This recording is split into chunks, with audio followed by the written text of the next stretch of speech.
And I would like to present this book to you as a special gift. It's called The Voice of These Ashes. Albert, you were speaking about the pain. The pain of the Jewish people is crying out from the ground, from every nation in the world. I was visited when I was in Auschwitz. I took many groups to Auschwitz of Christians, of Jews. I am a Sephardic Jew. That's a Spanish Jew from the Spanish Inquisition. And one day God took me to Auschwitz with a group of people. And we were at the ash field. If you've been to Auschwitz, you know that the ash field is the largest Jewish cemetery in the world. 1.5 million Jewish people have been made into ashes by the Nazis over there. And I had a team with me of intercessors. And I said to all of them, go and pick up a corner, pray, see what God wants to tell you here. I picked up the middle of the ash field. There was only one tree in there.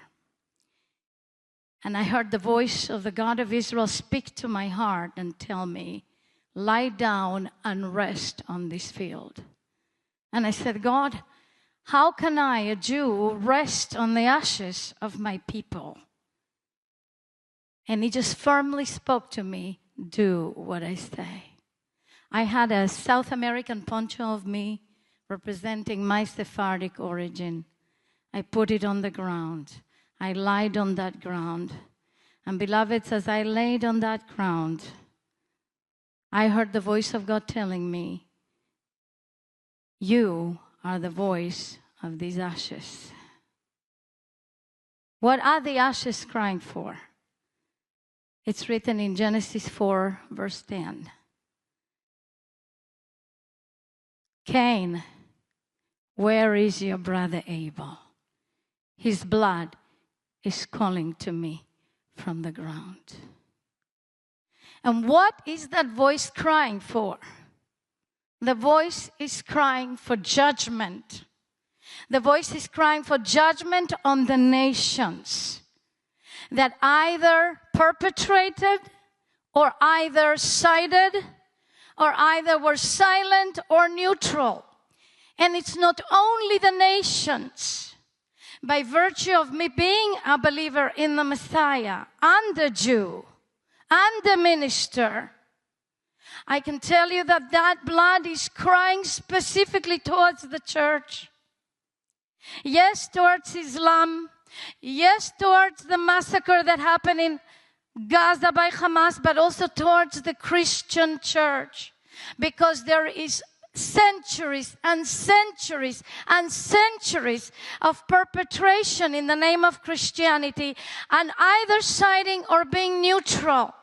And these centuries and centuries are now looking at our face and slapping us in the face and saying, will all the nations in Christian Europe, even though it's not so Christian anymore, or will all the nation of the USA, that I'm also a USA citizen besides being an Israeli citizen and a Jew, will the Christians in all these nations rise up and not only bless Israel in word, but make restitution for the sins committed against her?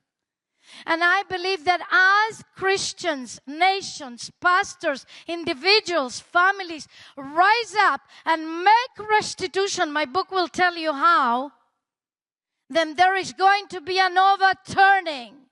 And there will be a special window of mercy, a special window of opportunity for a change, for mercy, for salvation, for deliverance over the nations.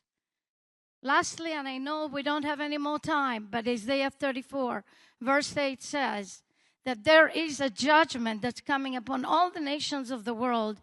And I'll tell you why it's not just a mild judgment. It's a serious judgment. It says that the corpses are going to be lying down in every nation, like what happened during the time of the massacre in Israel. There were corpses all over that road 232. the bloody road where Hamas killed and murdered so many of our people, 1,200 of them. But there's going to be exactly the same thing and worse to every nation. And then you ask yourself, why? But why, God? Why? And it says, because God has a day of vengeance for the hostility against Zion. That's it, beloved. Point blank. President Donald Trump, and I still call him President Donald Trump, I believe will have a second chance for only one reason, and one reason alone. It's to do right by Israel. And every president and prime minister in the world may get a chance only by one reason alone, to do right by Israel. Please take this book. It's a smooth stone to kill the Goliath. Yes, it is. Boom! It is a smooth stone to kill the Goliath. Take it, share it, give it away, pass it on. But please pass this message on, because the time is too late. Thank you, and God bless you. And thank you, Albert.